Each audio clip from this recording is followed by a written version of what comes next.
Good morning, welcome to day 3 of our trip. We're at Thornwick Bay Holiday Village now, near Bridlington. We arrived last night. If you saw the end of the last vlog, we were tired, had the last of our donuts from Alton Towers, put an episode of the Flintstones on because they've got a great DVD collection over there, and then went to bed. Yeah, it's a lovely little place. Airbnb this one's on. Obviously you can't go with Haven if you own the site. Get a nice big television. Comes with a PlayStation 2. There's a collection of games all in there. Some activity books for the kids. Lots of DVDs, like I say. Films, TV series, some books. Articulating some other board games down the bottom. The curtains, or blinds, weirdly remind me of the wallpaper in the Haunted Mansion. That's just me. I'll give you a little more tour. So we've got Paul. He doesn't come with the caravan, I'm afraid. That might be in your interest, actually. How much they charge for you? £2 a day. I'm very cheap. He needs feeding though. Well, but he does do his own cooking. really good cooking. He does do good cooking. Yeah, kitchen. So kind of got your supplies, pots, pans, glasses, tea, coffee and all that in there. We did bring our own stuff as well. Groot does not come with the caravan. That's Paul's, his little friend. He's Paul. Right, he is Paul's. Alright. Cute little bathroom. Has a shower, toilet. Won't show you too much in there. Got a cupboard with a Hoover in it, won't show you in that either. Second toilet. So you've got 2 toilets in here, but no bath, no shower in that one. Then we have 2 twin rooms. Both very similar. And then 1 double room. There's cute little signs around the walls and everything. Nice little paintings. Future Darren here. Past Darren forgot to mention this place is also pet friendly. It comes with a little mat with a dog bowl. So you can bring your dogs, cats. The only rule is you can't have them on the sofas, it said on the Airbnb thing. So yeah, if you've got a pet you want to bring with you, they allow it. Yeah, the weather's not the best today. It's very windy out there. So we're not going to go do the puffins like I originally thought we might today. Because there's the nesting sites just down the road from us, which is why we've come here. We're going to go inland. I think we're going to do the National Railway Museum. Sounds like a plan. Because it'll be sheltered and it's windy. And we're cowards. Yeah. So I think we're going to have, probably just having a tea, have a drink, a little bit to eat. Finish getting ready and then head off. So we'll see you at the museum.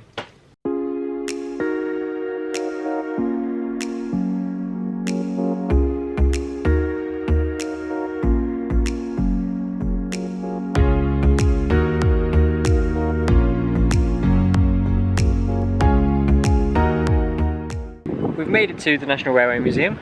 Drive was pretty good. York.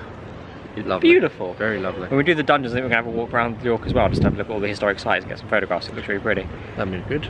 Paul did at one point think he's been there before. It turns out he's actually been there. Which one have you been to? North Woolwich, I believe. Woolwich. Okay. So I Yeah, have so been he's to not one. So we're not sure what's in there. I don't think the Flying Scotsman's here today. I think that's probably out on tours because it's usually out on tours this time of year. I think the Mallard's here. Anyone who knows trains, that's like a very British train. If you don't know trains. So Nigel Gresley. You know things about trains? I didn't know he knew things about trains. Yeah, we're going to see what comes in there, what it's about. I don't know anything, I've not really even looked into it. I just think trains are kind of cool, so that's what we see. So if you're watching this, hoping I'm going to tell you loads of interesting facts about trains, you're not getting it. Paul might give you something, because apparently he knows stuff about trains. A little bit. I know nothing, I just think they look pretty. But this dog here, I actually know something about. So he was a collection dog, like when he was alive, with a bit on his back. You'd go around the stations and you'd put donations in. When he died, they had him stuffed and put on display, and you could still donate to him. And you know, now he's in the museum. But yeah, once upon a time, he was running around the stations collecting donations. So there you go. We're now going to go have a look at all the pretty trains.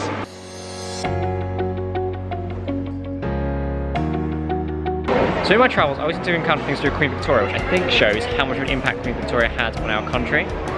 This train carriage was Queen Victoria's train carriage. Really interesting, all by Gladstone, is that what it's called, at the front. Like the Royal Crest on the front.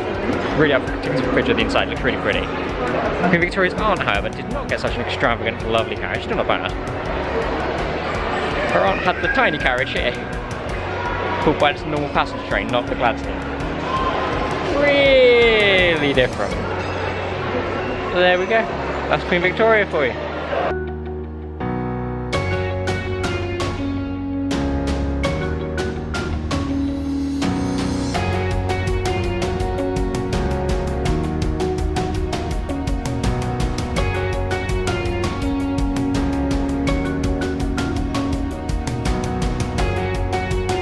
So this is King Edward's carriage.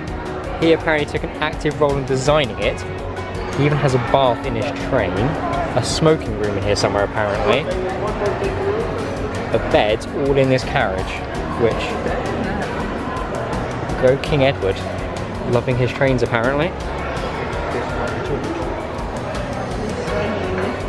But yeah, there's a sign above it saying George, but I'm not sure what that is. We're not sure if George used the carriage after Edward. There's not a sign saying anything, but he's got both plaques above it, but the information board just talks about Edward. So I think this one here is his smoking room.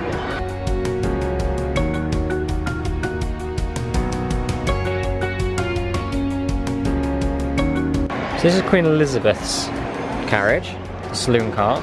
Quite nice with the Platinum Jubilee coming up. It was designed in 1940, so it was in service during the war. Which meant originally it had armour plating, according to the plaque. Here's her bed there. And when she stayed in it overnight, it was left in tunnels to help protect it from any bombing raids that might have happened from the Nazis. So this is a Royal Mail carriage. And apparently when it was in use, they would sort the mail while they were travelling down the lines. So working while going. And it's actually really big. And then goes up the other way as well. So yeah, it's kind of cool. Nice and retro, I like it. You can also just see there what looked like little soft benches for them to sit on while they were sorting the posts up there. This is an old intercity Pullman carriage, which I remember from when I was a kid and these always been the trains in London. We've seen in this little exhibition here. They've got like those little hat things, you know, where they're like made of card and they pushed out. I'd forgotten they existed. Oh, it looks so like 80s, 90s. It's lovely. You're getting flashbacks to your childhood, Paul? Yeah.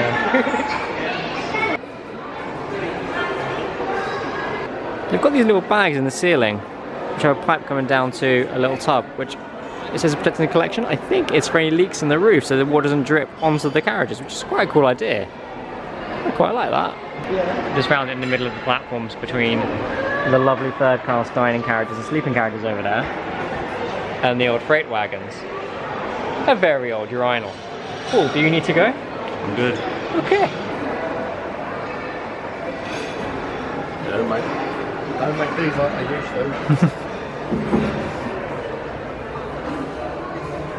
to. A tiny little drain.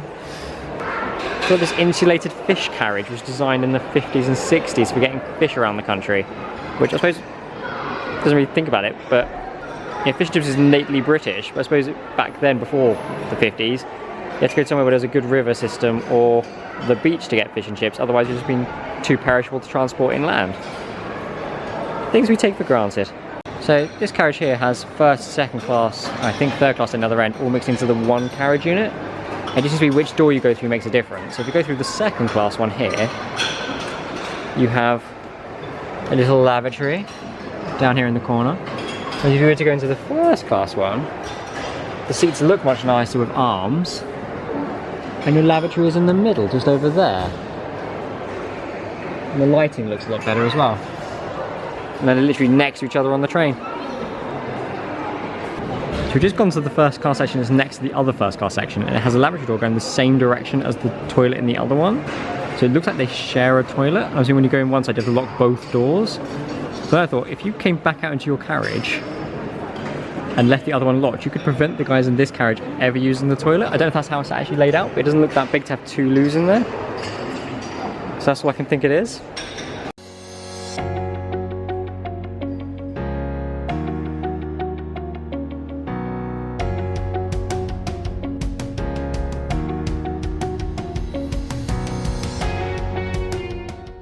got a little goods carriage vehicle here, which looks the same as the other ones, but something about it sort of struck me.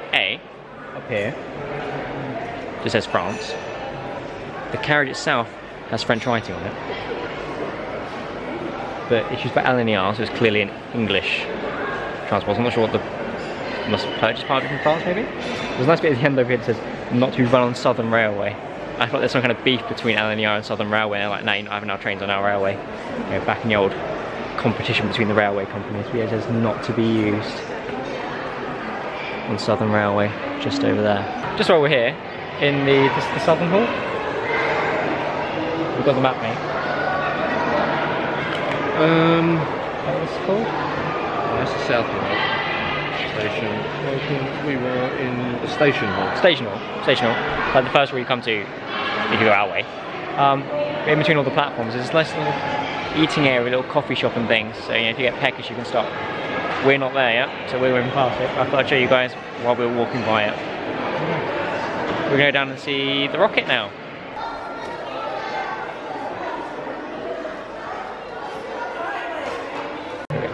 It's one of the more impressive trains here, Stevenson's Rocket. So this pioneered train engineering to make trains the go-to at the time in the Victorian era. So really pushed for commercial use of trains to move goods around the country.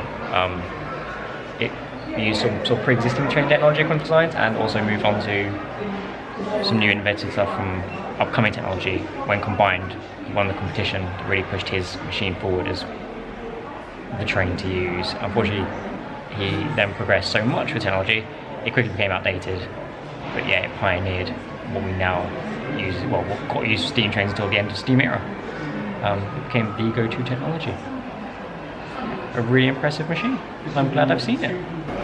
So we walked past this little locomotive on the way in, called the Wren. It's a really narrow gauge little machine. And it's just moving heavy loads around a goods yard. There are 8 of them built apparently. I think it's really cute. It's got a cute little name called the Wren, like a little bird. And we're now going to the Great Hall, which is where the Mallards and there's some bullet trains and all the big machines are in here. So we're looking forward to seeing them.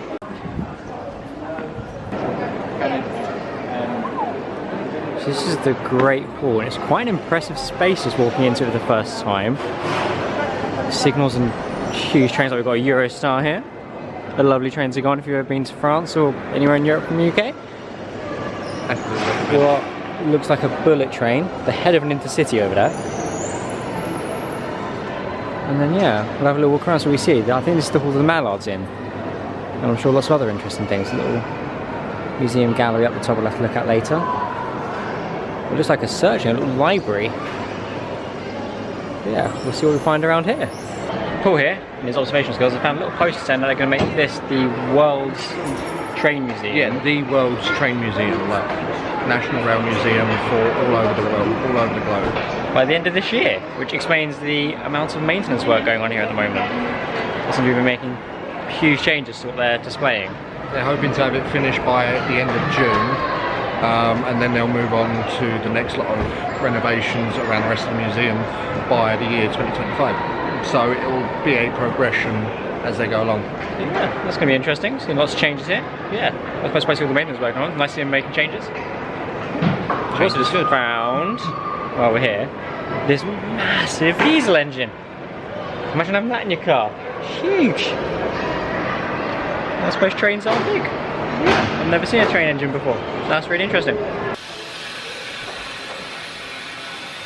In the middle of the Great Hall, they have this amazing turntable, a train on it, and they link up to all of the trains around the outside. I have noticed while standing here what appears to be a replica of the rocket over there in its original colours, yellow. So I might go and look at that one next. Still not seen the Mallard, which is the one I was most excited to see around here, but I think it's in this hall. I'm assuming it's in this hall.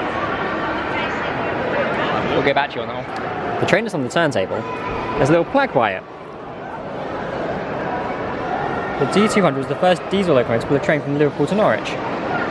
That is a route that I have done a lot, having, well, grew up in London and moved to Norwich. So whenever I go visit family, before I could drive, it was always London to Liverpool Street. And that's the first diesel train to have done it. So that's kind of a coincidence.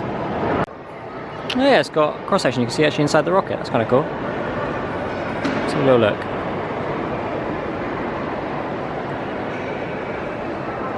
So there are all the pipes I was talking about and the movements.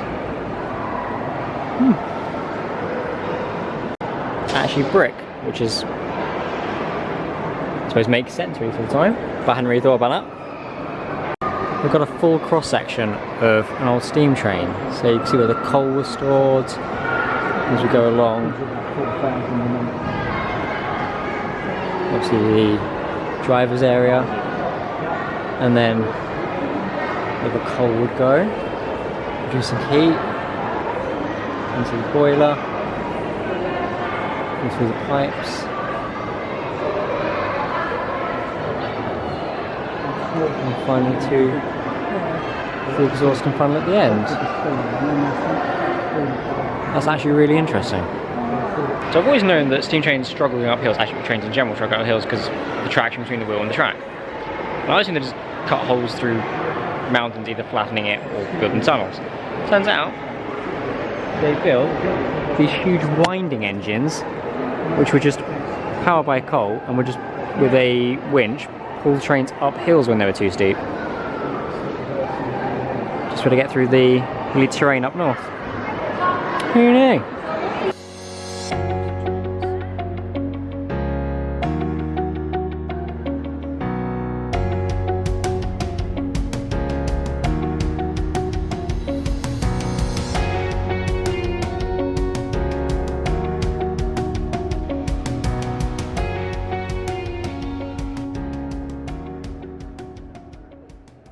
We've got a steam train here that you can walk underneath. Yeah, we're going to do that. All the pipes pull. This is really cool. So nerding right now. So this train here was in operation until 1947. It's one of the original steam locomotives used for moving just coal and things around areas. They've left it in its original state to get an idea of what a Victorian train looks like once it's finished work. So basically it's done its job until 1947 and then got moved here where it's just been on display. No restoration work done. That's just what it looked like when it finished doing its job. So I've just seen the mallard behind me. I was about to go to it and then saw this. Normal train, right? With two ends. I did not know this was a thing. I know nothing about it. So let's have a little look. So it's designed with wheels that are on little pivots, so you can do sharp turns in mountainous areas, but is big enough and powerful enough to do large work on small, narrow, or more narrow gauge railways than the big trains. Yeah, I did not know a train like this existed. And here she is, the mallard, who holds the land speed record for a steam train, 126 miles an hour. She even has a nice little plaque on the side commemorating that achievement. And I think, correct me in the comments if I'm wrong, it was the Flying Scotsman she took that record from.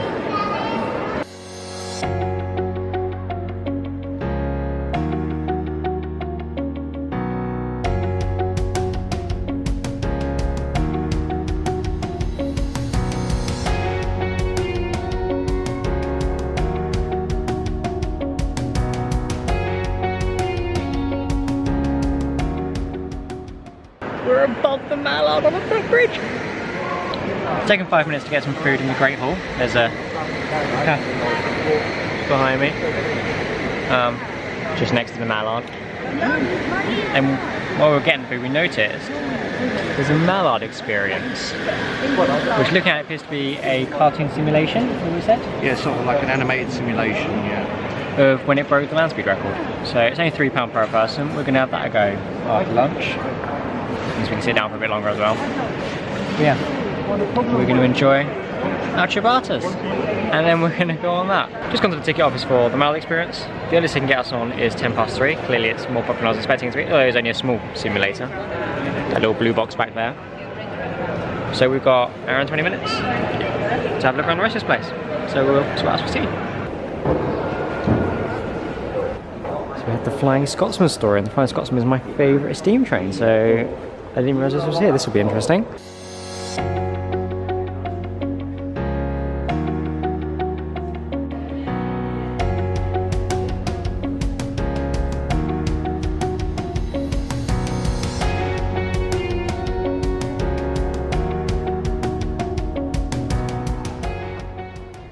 Found a buffet card here by Paul's friend Nigel. You best buds, aren't you, Paul? Yeah. And he designed this buffet car for the Scotsman. Up until the 1900s, passengers had to do a 30-minute lunch break stop in York because there was no food on board. It was worth place to stop for lunch, but get off the train, get your food, get back on, or the train goes without you. Wouldn't enjoy your lunch then. No, wouldn't have time to have it. So at the end of the Scotsman Gallery, there is this collection, I don't really have a word for what it is, of just everything to do with trains and railways, and yeah, it's really interesting. It's like little curiosities of packaging and stuff just to do with shipping and to do with steam. There's old chairs, all with little bits of information on what they are, like they've all got little tags on them telling you. So that is just from the London and North Western Railway saloon cars. How about that? Nice chairs on those trains. Yeah, it just goes back with shelves with just stretching up. Okay. The progress of the British Transport Police. Looks like a copper's helmet. And we'll just go back in time. Oh, they've changed them.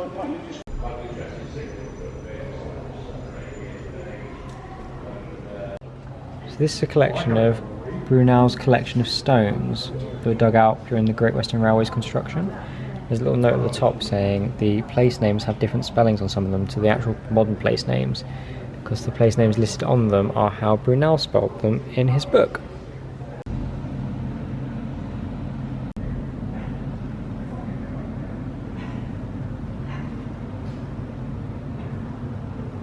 They've got these long rail emblem plaques on the top of the wall.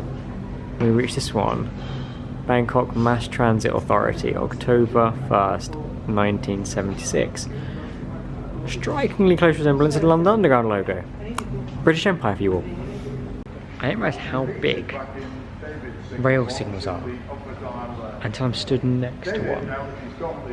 Like, it's massive. I found this little wooden diorama of the Great Central Railway's Gorston Works, and Paul pointed out how much detail there is on the tracks. You just wouldn't get that today. It'd just be a nice line showing where the tracks went, but yeah. From Manchester to Sheffield. Yeah. We can't find anything when it says how old it is, but I'm guessing quite old. So Hornby Models, who make the train sets, produced a working model of the rocket for the 150th anniversary, and that's it. How about that? We've got this big underground sign above us, which looks nothing like London Underground, so I'm assuming it's not the London Underground. There's no plaque for it that I can see. So if anyone out there knows what underground system that's for, please let us know in the comments, because I'm intrigued to find out. Just leaving the North Hall. Please adjust your dress before leaving. I'm not sure if I should be offended by this. Meet Lawrence, guys. This train helped build, or dig, the Channel Tunnel. And it says on this little info board that it was dug to help remove 250 metres of solid rock a day, and that rock dumped, what did it say, near Shakespeare's Cliff, Dover, has increased the size of the UK by 90 acres. Who knew? That's a lot of rock. We also have behind us a tiny little machine. No idea what this is, we can have a little look, so it's called attention. Cool, what is it? It's a pear. It's a pear. What do you feed it? Rail equivalent of a forklift truck. Yeah, it's equivalent to a forklift truck. Perfect for moving trucks across the vast busy railway work it through. What was it used for? Moving A cruise? trucks. It just moved... Moving vast amounts of trucks and that improved. Oh, okay. The hill on this train is bigger than me. Look at it! So we just found this train here, which the sign says has survived a bombing raid during the Second World War, and you can see the bomb damage. These holes there. Got some shrapnel damage there. A lot here. And loads along the back. which I thought was really interesting. Unfortunately, the bit that Paul found most interesting was the fact that this train is called the Copper Knoll. Excuse the work you can hear in the background, but the size of this train does not come across on camera. It is the KF7. Originally it was American of how big it is. It's actually the largest train ever built in Britain. It was built for China, and it is a massive machine. I will get a little thing of me next to it so you can see how big it is, but yeah, it's the largest one ever built in Britain. It's the largest one in the collection here, because obviously there are some international trains here as well.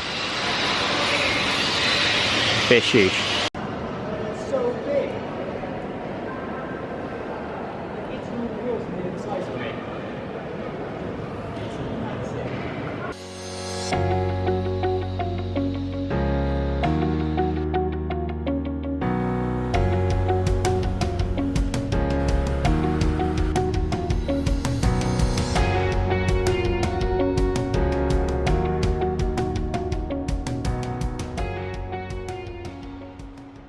The nice little exhibition here is reaching the history of, well, rail. So that's an old miner's cart from the 15th century, and it just ran on wooden planks, pretty much being pushed around. Then early railways, like before steam locomotives, used wooden rails. Obviously we moved on to then metal, and even here you can see the development between an older one to a newer one. I hadn't realised that early rail systems, you know, when it was like horse-drawn things, used wood, or even human push. That was just pushed by people. Yeah, I hadn't realised they used wood in the railway like that. So this is from one of the oldest and most complete collections of railway carriages in the world, the Bodmin and Wadebridge Railway. And it says the second classes rarely had glass in their windows, like up there, and third class wouldn't even have seats, you were just crammed in as many as they could fit into the carriage, which does not sound comfortable. What do you think of that? Typical day in London. Yeah? Not changed much for you? Not for me, no. That's just your commute, third class on an old carriage from what year? 1834, according to that. There we go, okay. There you go, not much has changed.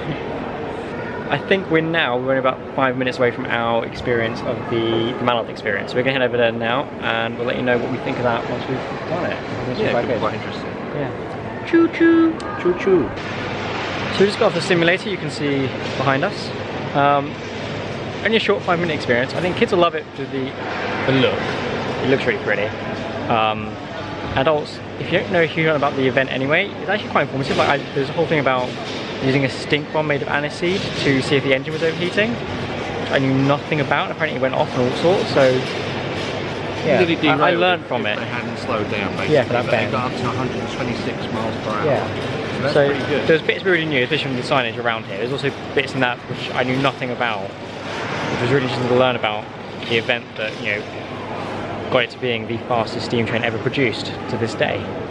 So yeah, a very pretty train and a very interesting and informative experience. I'd recommend if you do come here. It's only £3 per person, so in the last 5 minutes you've got time of the day, I'd say give it a go. Yeah, I definitely would too. Right, we've got a couple more bits to look around here. I think we've nearly finished the museum at this point, haven't we? Yes. But we'll see what else there's to have a look at. I want to get a couple more shots of the Mallard just because it's a very pretty train. And there's a model railway, and there's, I don't know what it is, but there's stuff upstairs, like a little exhibition. We'll see when we get there. So this carriage here is the dynamometer car, and is what records, well, it's basically a laboratory on wheels for measuring what steam trains do. So it measured the land speed record for the Mallard and the Flying Scotsman. I believe it's the only one based on the sign, isn't it? So yeah, but it also measured fuel usage, water usage, and just new information about the train, which is very interesting. But yeah, that was what was being pulled by the Mallard when it broke its land speed record. You can't see it too much in the film because of the glare from the glass, but it has a glass section in its floor. I wonder what that was used for. And there's all the charts, recording equipment in here, and other dials and... yeah.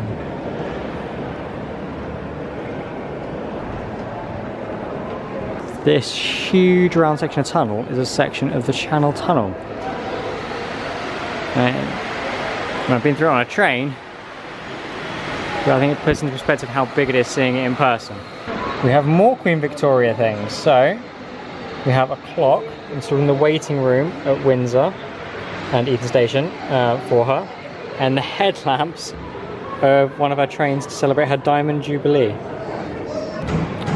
You get great views of the pool from the top balcony, which has a nice little exhibition on it. There's a little bit about Queen Victoria back there.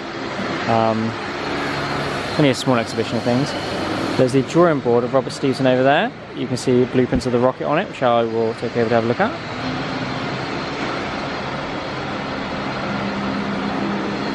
And then behind me, there's a search engine. It's a little library they have up here, all different, all books on trains.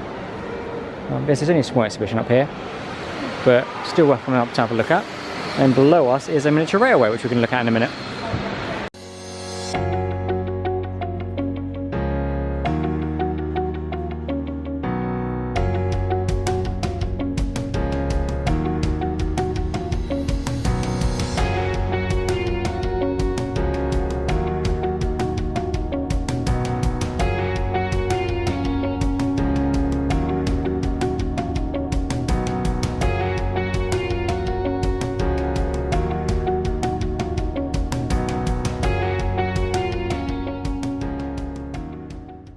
So we just finished in the Railway Museum.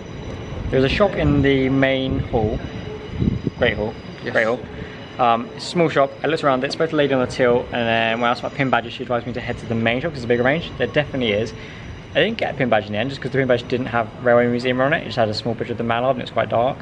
So I went for the magnet instead because it had Railway Museum and the picture was much brighter and it looks nicer. But I'll show you guys. I'll do a whole video at the end. A reveal. Yeah, of everything I got. Wouldn't buy anything this one. We're not sure what we're doing the rest of the day. We definitely need to do some shopping, get a bit of food, and just general boring shopping, so we won't bother you with that. So we're not sure when we're going to check in with you again, but we will when we find something interesting. Whether that's a building here or we end up back at the campsite because we'd spend all day shopping. Yeah, for afternoon. So yeah, boring shopping now for a bit, so we'll catch in with you guys later. Catch you later. Bye. We went to Frankie and Benny's for dinner. That was nice. Pretty tasty, yeah. Definitely. Yeah, carbonara, yeah, the pizza. Went shopping. Now we're going to put our feet up until tomorrow, which we reassessed our plans again because we found out that the Dungeons does late night adult theme ones on the weekend. Yeah, so anyway, it's more adult jokes and it's more scary apparently, so we're going to do that. Yeah, £5 off if you're a Merlin pass holder, otherwise it's £25 or 20 quid if you're the pass holder. Yeah, so we're going to do, I think, the Yorkshire Wildlife Park tomorrow now. Giant otters, which is the thing I'm most excited for. I've never seen a giant otter before. And then tonight we're putting our feet up. We are going to be watching a Scooby-Doo. We've got popcorn, some nice glasses, some new Maryland orange cookies. So I'm treating if they're really good. And then we have some canned cocktails we got from Tesco. Classy, I know. So yeah, that's our evening. Scooby-Doo, cocktails and popcorn. Gonna be fun. So yeah, I don't think we'll do any more vlogs today. I think that's the end of this one. So we will see you tomorrow for the wildlife park. Bye everyone, good night.